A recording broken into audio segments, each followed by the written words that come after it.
wonderful good morning to the beautiful listeners of Badeggi Radio 90.1 FM. We're reaching you live from the uphill in the capital city of the power state, Mina, Niger State.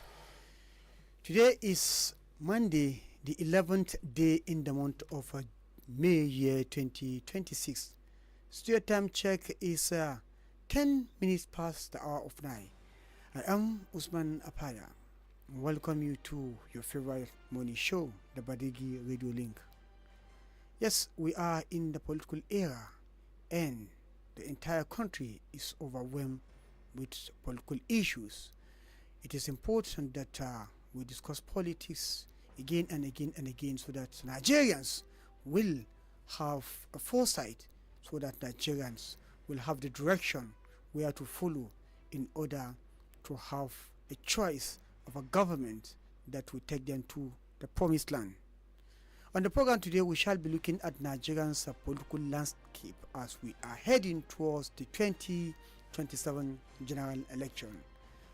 There have been a lot of political brouhaha, a lot of political calculation, a lot of political sagacity in the country. Politicians, the electorates, everybody is trying to get a platform where he or she can make it.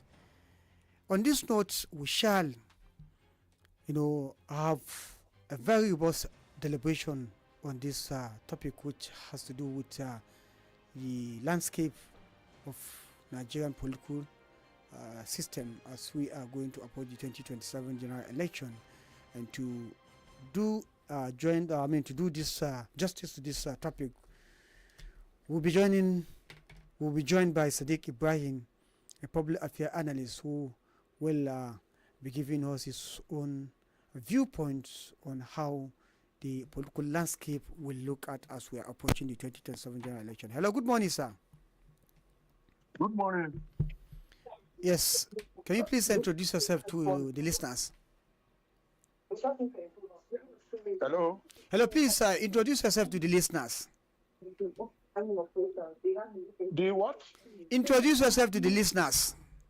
Okay. So, my name?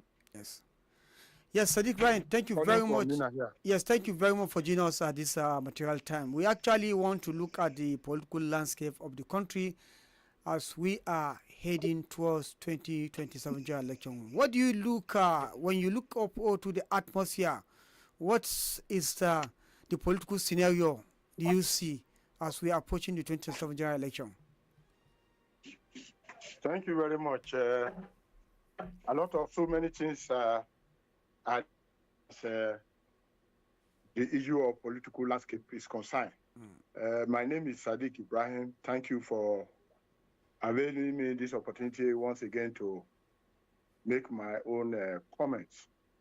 When we are talking about political landscape as it is happening in the country today towards 2027 election, general election, you look at not less than 5 things.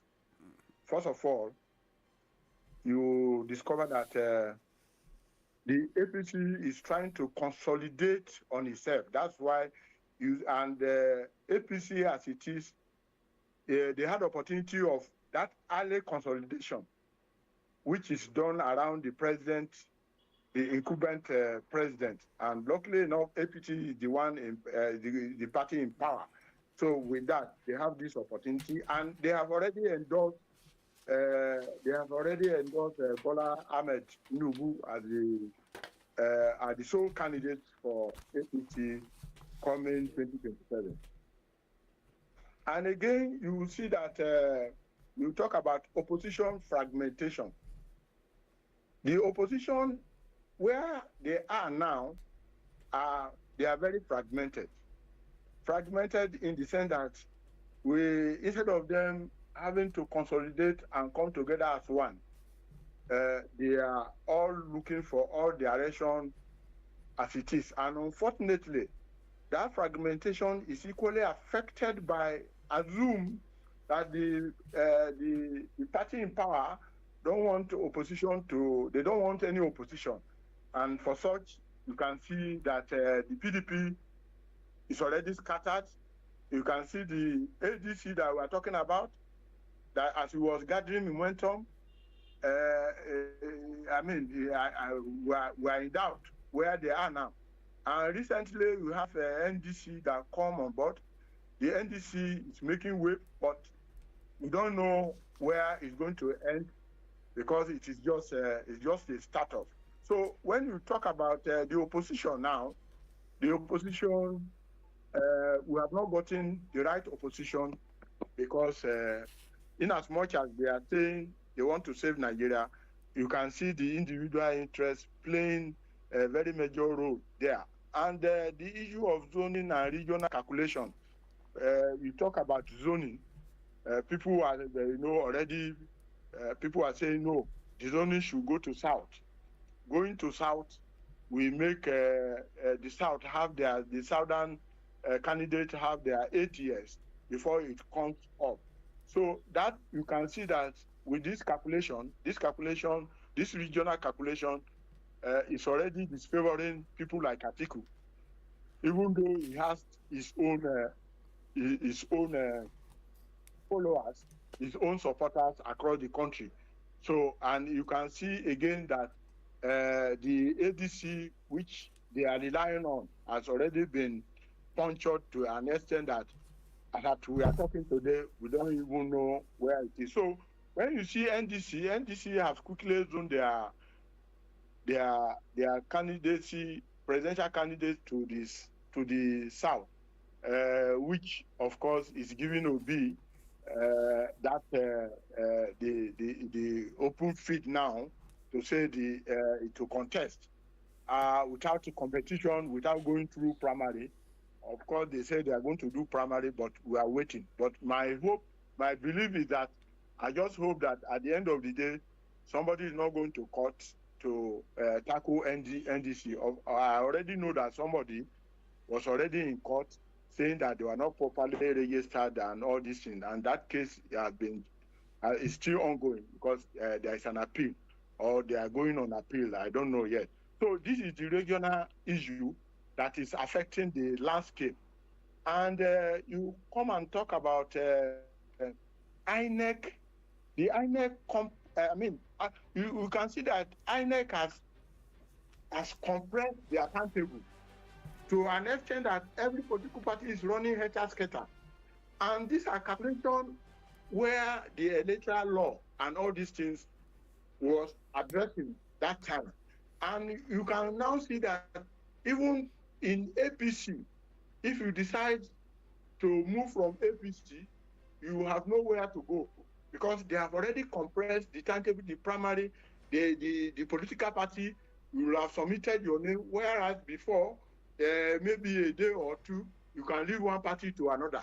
So this has been compressed in such a manner that it is the political party in power that is favored, because it is like they have that information, while other political parties were busy struggling to stay afloat with court cases here and there. The political party in power already have stationed themselves. So they know, the APC is aware that with where they are going to be at bust, and they are going to be people who want to decamp from that political party, APC, to another political party. But this door, as it is now, is quite close and is close to other people. And, already somebody is already complaining that the timetable, INEC timetable, does not favor, it is during the time of Hajj for the Muslims. So most of the Muslims who are supposed to participate in election are going to be deprived, and who have to go for Hajj to fulfill their religious obligation as one of the religious obligations going for Hajj, has now been deprived. And they are complaining that it's illegal, it's unlawful to compress the whole thing into one. So what is there is that the political landscape now, the party in power are looking for how they are looking at the East region. How do I grab Northwest? Northeast? How do I grab North Central? How do I grab Southwest? How do I grab what we call Southeast and South? So these are the calculation of the presidential candidates as it is now. So with the movement of Kwankwaso and Obi trying to split that southern vote, if eventually they are nominated as presidential candidates and vice presidential candidates, you know that they have that southern vote, particularly the southeast, will be shared. And you can equally look at it that even in the same, when you talk about the northwest, there are 7 states there, and the votes there, Atiku is struggling to get as his zone, is struggling to see how the ADC can take a lot of vote there. But I'm telling you that the APC have already worked ahead to make sure that all the governors there, almost all the governors there have shifted camp to APC. And the APC is relying heavily on the governors to deliver the votes. And you can see that the governors equally are relying heavily on the local government to deliver the vote. So this is where they call the grassroots voters. So what is there now is that in the northwest, is going to be a very struggle, even when we know quite well that the Kwankwaso in Kano and Jigawa are going to take away a lot of vote there. But don't forget that the governor is still there in APC. Recently, he come to APC. So as the political landscape as it is now, looking at it very, very seriously, is that except the opposition party decide to consolidate in one. Just recently, the former president, President Goodluck Jonathan, is already making a move to join either PDP to flag the fly, whereas Wike is there, not ready to allow any person to flag the fly. So all these things are the APC, the governing have already choked the opposition.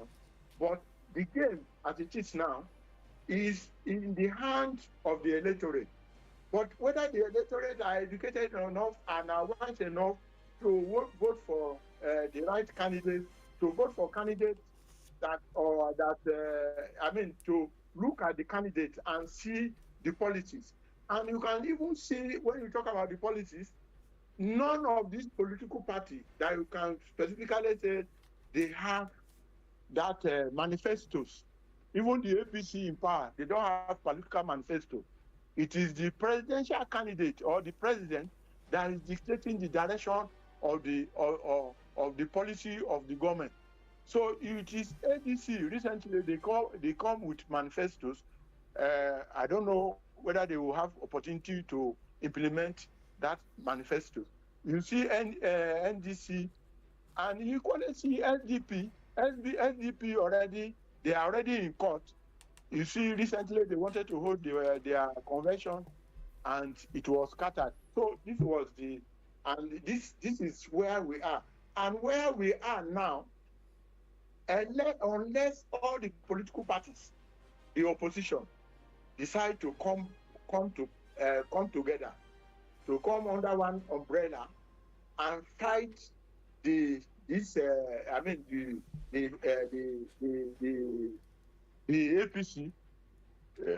it is going to be difficult for them to take power from APC as it is now, because APC very long ahead of time have been doing all manners of calculation. The calculation is that what do we do to make sure that we don't have strong opposition, and that they started from PDP, and they didn't pretend about it, that Wike didn't pretend about it that he is there to scatter the opposition party. PDP will have been the strong party.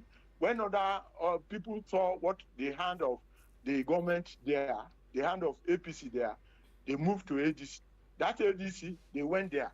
So at least as it is now, ADC is breathing a lizard breath. So you can see that they don't even know where they are. The court decision, the Supreme Court decision are like calculated to equally scatter them the more. And recently, the case has been adjourned indefinitely. So the lawyers will interpret it according to the way it suits them. But all these things, when you contest under this kind of platform, you can be assured that at the end of the day, people will still go to court and they will tell you, come with one loophole. Even including the PDP itself, even people who want to contest election, forget about the presidential candidate, are now in doubt whether they are doing the right thing, whether they are, whatever they are doing, whether they are in the right party.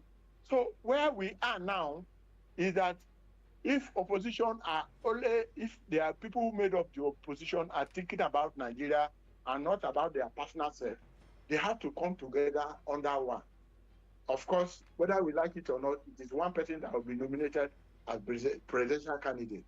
So let them gather themselves around and give the ruling party the fight that definitely, because you know the APC, I'm sorry to say, they know quite well that they have nothing to campaign with. All they campaign with is reform, and that reform is for.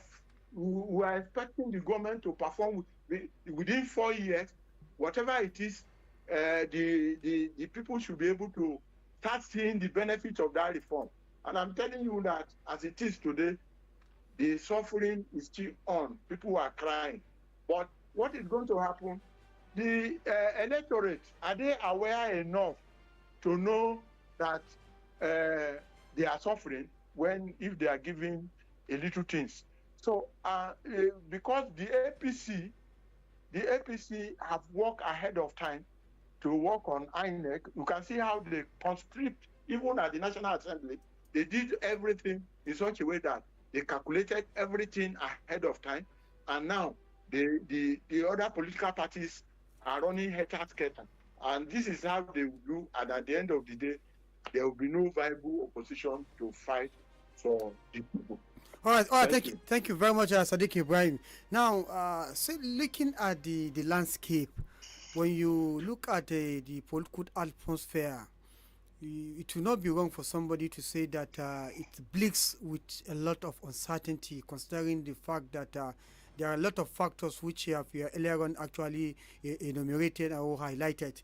You know, when you look at the APC, you can't say that the APC as the incumbent party is not having its own issue, because we have already have some of the party faithful who have actually threatened to take legal action or actually boycott or leave the party if justice is not being, or there is no fair process of the primaries.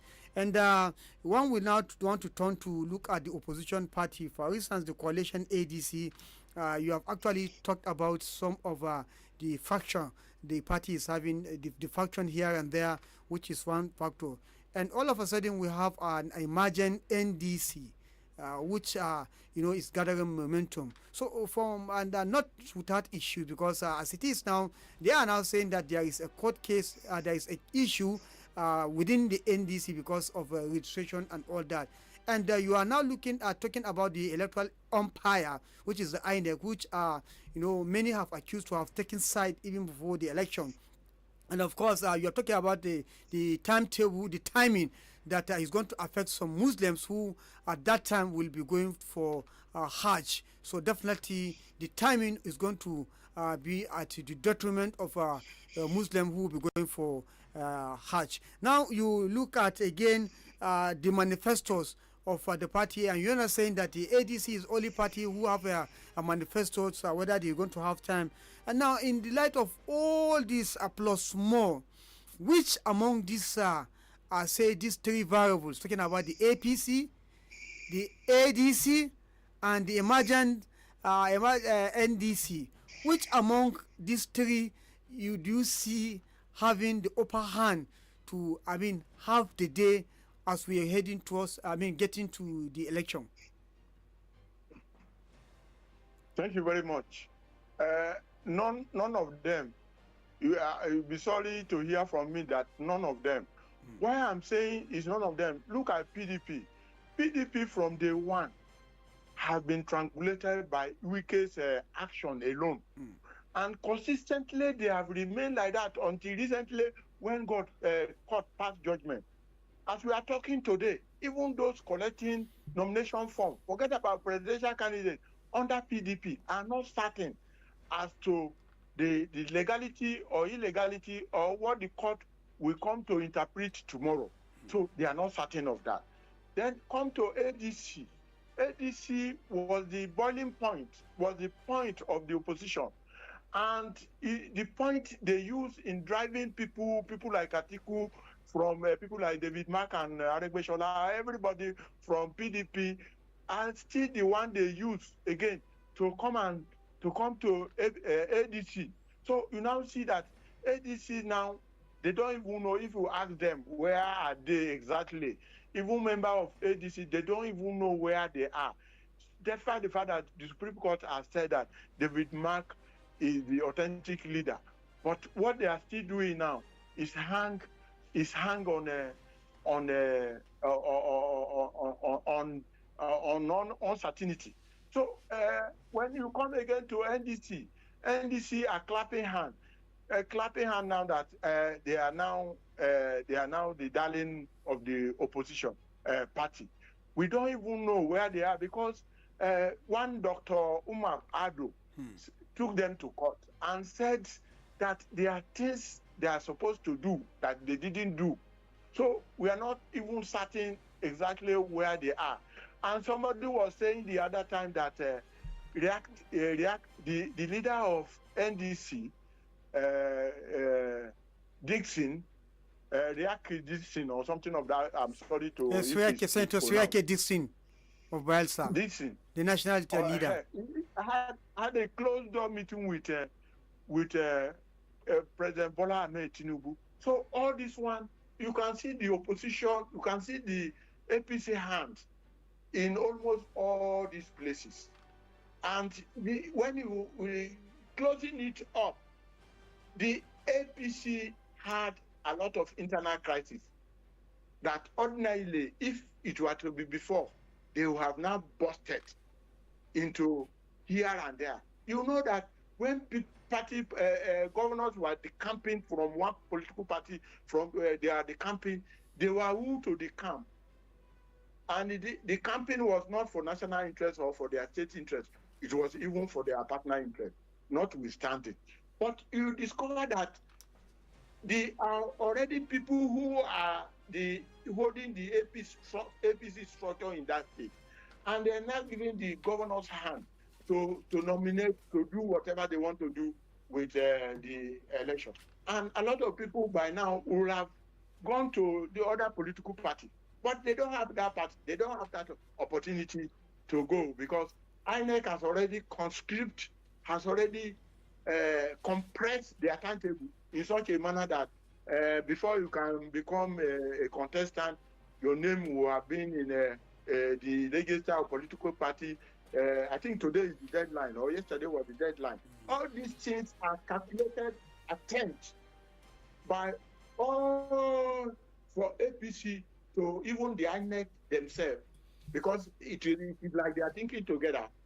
As it is now, given the situation, no one can conveniently say that we have confidence in INEC, seeing the way they are starting up. So as it is now, the only thing that is going to happen, even look at this man in SDP, is it Ademola or what's his name? This man, the presidential candidate of this very brilliant young man in ADC. Yes. I mean, they have SDP. Sorry, SDP. Yes, so the APC have mold. They have planned this thing ahead of time. They have molds in all these political parties that can come out. Maybe the only political party there is this political show political party that will be able to come out now. I don't know. But what we have on ground now does not give me that confidence that we are going to have an opposition that will. But if eventually, peradventure, there is any opposition that are able to smuggle themselves out of all these the ruling party's calculation, then the APC, because even those people within the APC that are not happy with what is happening now, that they cannot move to anywhere, we equally mobilize people to vote against APC. Okay, and that's when the electorate will be able to come out. Yes, that's now bringing me to the last question I want to ask you. With all the political balkanization that is ongoing now across all party lines, how now do you position the electorate? What do you think the electorate are they going to spring surprise, and where do you think their mind will go? Because they are the decider. Well, they are the decider. Unfortunately, we don't have informed electorate. We have, with due respect to every voters, they have short memory, and they are easily cajoled with cup of rice, mudu of rice, and you can see the kind of movement that is happening now. Everybody is targeting APC. APC. You will see that at some local level, for senatorial, for House of Assembly, for this thing, you will see that people will vote for a candidate of their choice. But if the APC allow any opposition party, or if opposition party are able to put themselves together, I'm telling you, it's not going to be easy, because the electorate know one thing. They are aware that there is pain in the land. They are aware that the cost of goods and services have increased. They are aware that they cannot move from one location to another because of the cost of transportation. They are aware that they cannot feed themselves.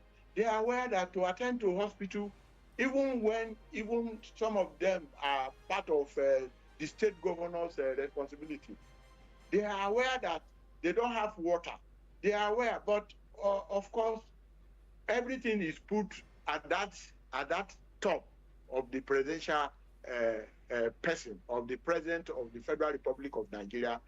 And where we are now, we don't need to tell any electorate that is he hungry, is he in pain, we have many children at home, we have many of our youth at home that can't get work to do, and you have many companies closing who cannot, because of cost of production, they cannot go further.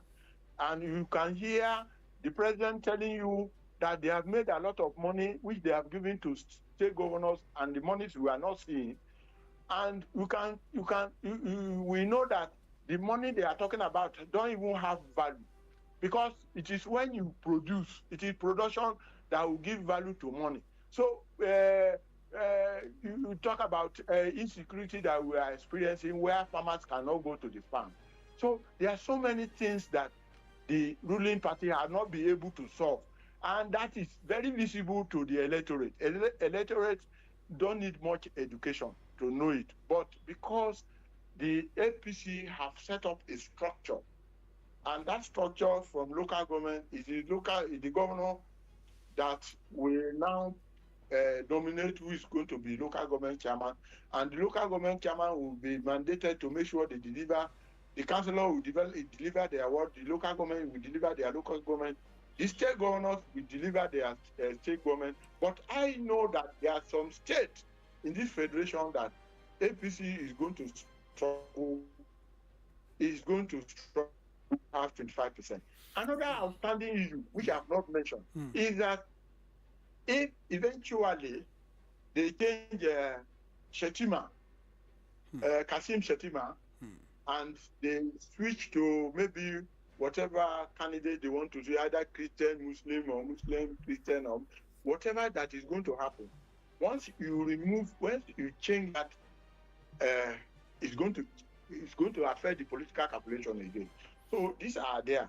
Right. APC have more fear. APC have more fear than even the ruling political party, because the fear they have is what is making them to feel jittery in such a way that they don't want any opposition, because They know that when they allow opposition, the electorate are going to have us.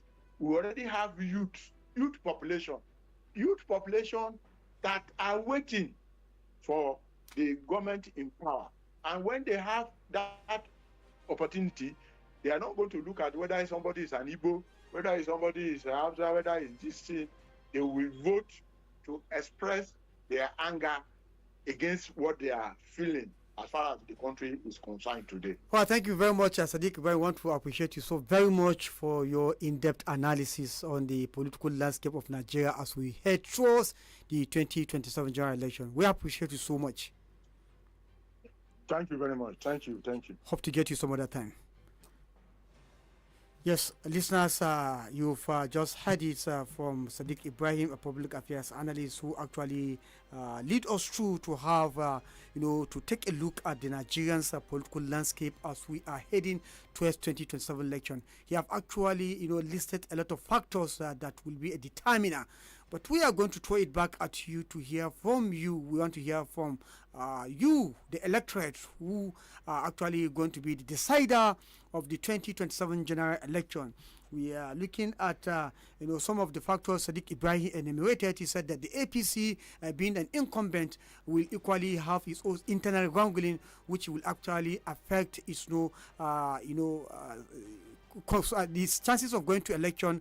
They will go to election with a lot of issues because of the mode of primary some governors are going to adopt, or the party is going to adopt, is going to definitely affect some people. You actually look at the opposition, that the opposition have to come to consolidate its effort in one place so that they can face the APC, which is the incumbent. But as it is now, the opposition party seems to be breaking to pieces, and they said united to stand, divided we fall. So the opposition parties who actually coalesce to have one formidable force is now having some faction. That is going to be a factor that is going to lead to their losing the election. Again, the zoning arrangement, like Sadiq Ibrahim have said, is another one big factors because it has to do with peculiarities of states, of senatorial districts.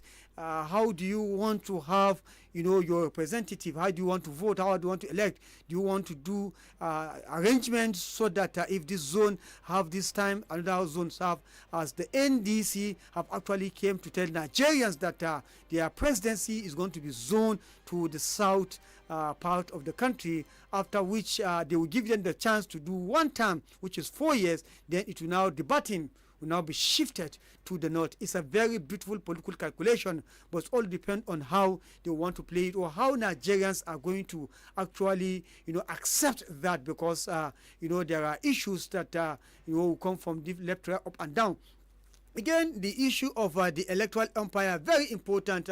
Already complaint has been there that the INEC boss, Professor George Amufiton, is a sympathizer of the APC, and most of his program are tilting towards, giving the APC, the ruling party, the edge to clinch the seat of power. That is another very, very issue of concern. And again, Sadiq Ibrahim have mentioned that the timetable, the timing of the election will actually affect the Muslim Ummah who might be going for Hajj during the election. So probably the number of votes they are coming from that angle might reduce. Again, the issue of the manifestos, which party have a clear manifesto that will sell out to Nigerians, that is a very big factor. The ADC seems to be the only party having manifestos now, but are they having a consolidated party, a consolidated home to face the battle that is before them? That's another very big question. Again, the issue of the electorate who are the real judges here. They are the determining factors who will actually determine who clinches the position of a presidency of any other position. Are the electorates ready to actually jettison any attempt to buy them, to sell their conscience, to buy their mandate? Are they going to be very, very patriotic to vote in people who have what it takes to take Nigeria to the promised land?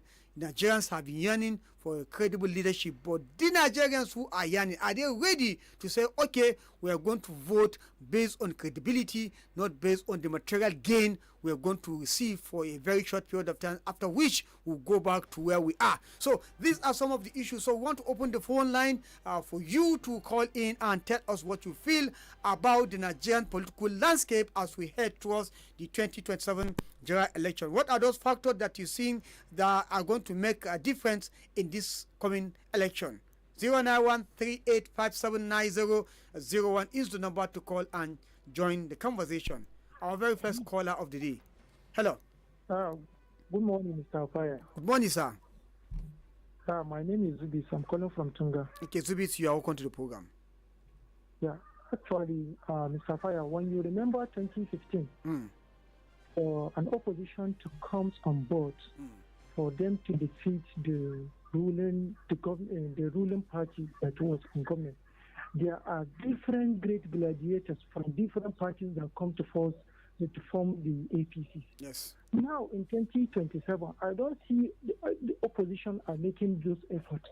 For you to defeat a ruling party in the government, if you remember the talks of the president, he said he struggled, he managed to win the primary, and he managed to win the secondary election. Now that he is the president, so I don't think the opposition are ready to defeat the APC. For me, I can give a nice prediction because the APC are still going to win the 2027 election because they have their weapons, the INEC is with them, they have the money, they have the resources, they have everything.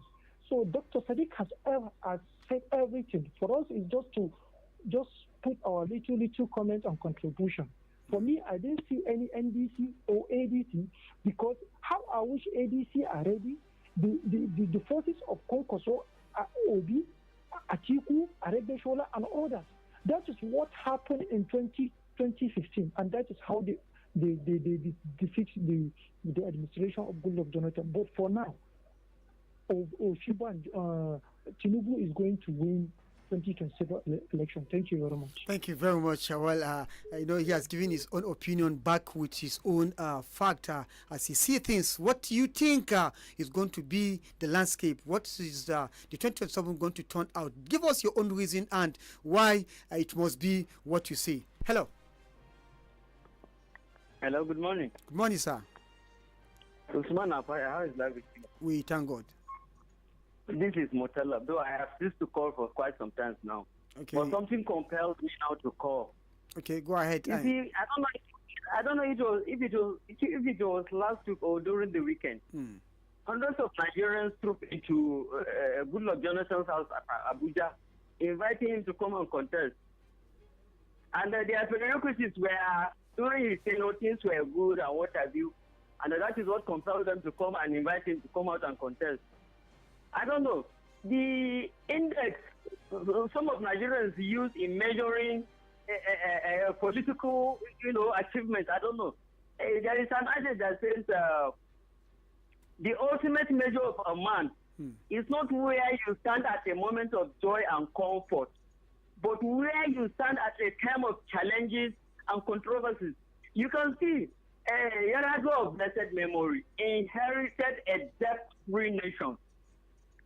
His predecessor, Obasanjo, waived most of our bills and loans, and some of our loans were pardoned. The economy, the global economy was very stable. The state of insecurity was fair. And also, oil windfall was booming. We were having oil windfall, certainly, and more so. Obasanjo was going, what is it called? Jonathan was still going for loan, irrespective of the stability of the global economy. And should that be an index to measure this man as a worthy person? I would love your Uncle Sadiq, in case he's listening, please, if you come and chip in a word or two. Thank you. Thank you very much, Abdul Mutallaf, for that contribution. This is the direction he has taken his own. Well, it's an open platform. Let's hear your own viewpoint as we are heading towards 2027 election. What are those ambience you see around, and how do you interpret those ambience? How do you interpret the political atmospheric condition of the country as we are stepping 2027 general election? Hello. Hello. Yes. Good morning. Good morning, sir. This is Abdullah Galadima Foka. You are welcome to the program, sir. I just want to say opposition is just exercise question and wait 2030. 31. 31, I mean. Because the opposition, they are unorganized. And unfortunately, the president, the governor, means well for their state. And I want to wish if Nigerians should just, even if you're in opposition, vote for APC and await, let them react. Well, I think that call said, opposition should wait for 2031. Do you believe that? What do they have to offer? And if you believe, let's hear your own opinion. We're looking at those things that will shape in the 2027 general election. Hello. Hello, morning. Salaam alaikum. Alaikum salam. MashaAllah, kana da tare da Isa Garba magana bakin custom. Yeah. To, oga cikin jam'iyyu na namu na Najeriya, dan Allah zan ma tambaya, akwai jam'iyyar da ya ma talaka alkawali zai mai da tallafin mai fetur a rage kuɗin man fetur talaka ya samu sa'ida. Man fetur ko naira 1000 ya tsaya ake sai da shi a Najeriya ya ma talaka tsada, yana dai hakuri kawai yana sha don wannan abu yana ba talaka wuya. Ba ma inda talaka ke shan baƙar wahala yau kamar tsadar man fetur. Man fetur ya yi sama sosai ran kirɗe, akwai cikin fatuttukan nan da suke neman ƙuri'an talaka. Akwai wanda ya alkawali zai dawo da tallafin mai a rage kuɗin mai yadda talaka zai samu sa'ida saboda ya kai shi kololuwa. To bari mu bude wataƙila ba su kira za su gaya mana ko akwai wani party da ya yi wannan alkawalin za mu ji. Well, the last caller is saying that of all these political parties who have identified their interest to vie for the 2027 general election, particularly the presidency, which among the parties have promised Nigerians that there's going to be a reversal of subsidy? Yes. Hello. Hello, good morning. Good morning, sir. My name is Honorable Abdullah Mustafa Muhammad Jati, come from Bida. Honorable Abdullah Mustafa, you're welcome to the program. The last caller asked a question. That question is not in conformity with the economic reality. The only thing our refinery should be revived, and Nigeria's any party should promise economic boom, that is restructuring, that will give way, that Nigeria will pay or will buy dollar, will buy crude oil with money, with naira. On the quick issue of President Jonathan Goodluck for presidential presidency as we discussed, and this is the issue of presidency, because now clearly I want Nigeria to understand one thing. Current political atmosphere is being hijacked, being frustrated, threatened by powerful currency. That is stressful. And we shouldn't lose hope. We shouldn't despair. I want to assure Nigeria that something divine, powerful is going to play out very soon. Because there's a verse in the Holy Quran. They are planning and they are plotting. And Allah is the perfect plotter. It's not what they are willing that we come to be. But the will of Allah. But that is the will of Allah. The will of Allah will suffer. Allah has a greater agenda.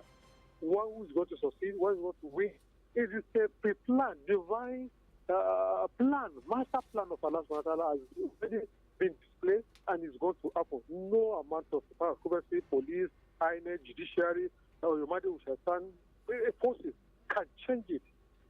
And we are showing Nigeria that very soon, I'm sure that very soon, Allah is going to determine the direction of the 2027 election, and Nigeria shouldn't despair. We are going to have it, and we are going to have a very credible president, inshallah, or credible leaders very soon. Assalamu alaikum. Thank you, Alexander. Thank you very much. Well, the last caller have taken also back spiritually, and he's saying that God will descend and do the right thing. Well, the God can do, and God is a kun for kun. Yes, you just mentioned it. Say, be and it will be. That's how God does his thing. But but God doesn't fall. Not as if God, like I said, I'm backing my statement or my explanation with kun for kun. God will just say, do before the building of eye it will be. But God's done on a cases like this. He leave you to actually do, even if change is going to come. It is you who Allah is going to use as a change. So before God descend, God is in your mind. It is you who will actually chart a way for a change, positive change, before God will actually, descend and do his thing. So Nigerians, the electorate, you have to begin to think of the right thing for you. If you are happy with the condition you are today, so be it. 2027, go relax, and of course, let's continue from where we are. But if you are not happy with the condition, then you must shine your eyes and do the right thing for yourself and for Nigeria as a whole. Now, let's take it to the Facebook page. We have this one coming from Umar and Azumi. He said, the worst of us is leading the best of us. That is why the country is in a mess. We need to have a change in order to step away from this artificial induced poverty. Thank you very much. Haliu Abubakar said, the political or whatever name should have make the mistake of Idris Kuta and repeat it with 313. If we should allow Idris Kuta, he neither be Senate President or Deputy. Thank you very much. Omar Azumi is coming back to say, when religious and tribalism override our cogent reasons during election, you will inherit hunger and hand over poverty to your children. Vote wisely. Thank you very much for that advice. Mohammed Ibn Bukar said, good morning, Mr. APAYA.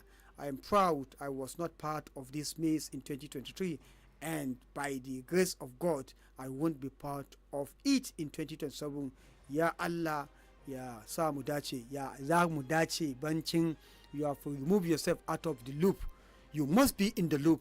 You are one of those problems, without due respect, I must say, because your vote will make a difference.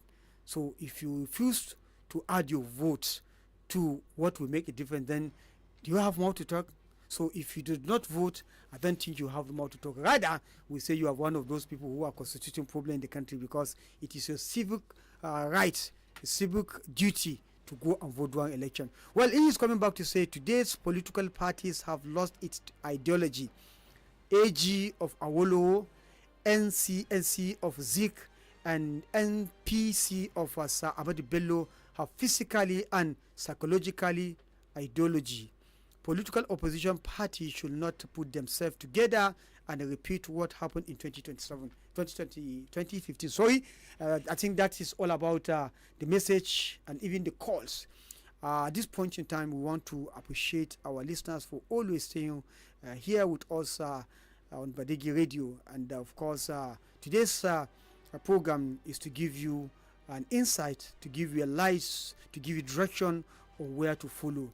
I have many doors that leads to success. Which one do you want to follow? Do you want to follow the shortcut? Do you want to follow the back cut? Or you want to follow the normal road so that you can get to promised land as at when due? The ball is in your court. Listener, thank you very much. And from all of us here, I am USMAN APAYA. Thank you for listening. God bless you, and goodbye for now.